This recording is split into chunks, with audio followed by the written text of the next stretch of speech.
আপনি আপনার পার্টি চালাইতে পারছেন? পারেন নাই। আপনি মিছিল করতে পারছেন? পারেন নাই। মিটিং করতে পারছেন? পারেন নাই। কাউন্সিল করতে পারছেন? পারেন নাই। আপনার নেতারা কি ভোটে আসছে আপনার পার্টির লোকের? আসে নাই। তো আপনার পার্টি সংস্কার করেন এখন।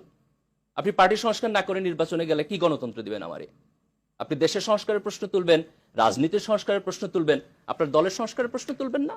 তাহলে আসেন আমরা সরকারকে বলি, আপনি একটা ফিক্সড টাইম দেন আমাকে 2 থেকে 2.5 বছর। আপনি দেশের সংস্কার করেন, আমি আপনাকে হেল্প করব। ইন দ্য মিন টাইম আমি আমার পার্টির সংস্কার করি, আমি আমার পার্টির কাউন্সিল করি, একটা ভালো ডেমোক্রেসি আনি, ভালো লিডারশিপ আসি, তারপর আমি নির্বাচনে যাই। আমার সমস্যা কোথায়? আমার আজকেই কেন নির্বাচনে যাইতে হবে?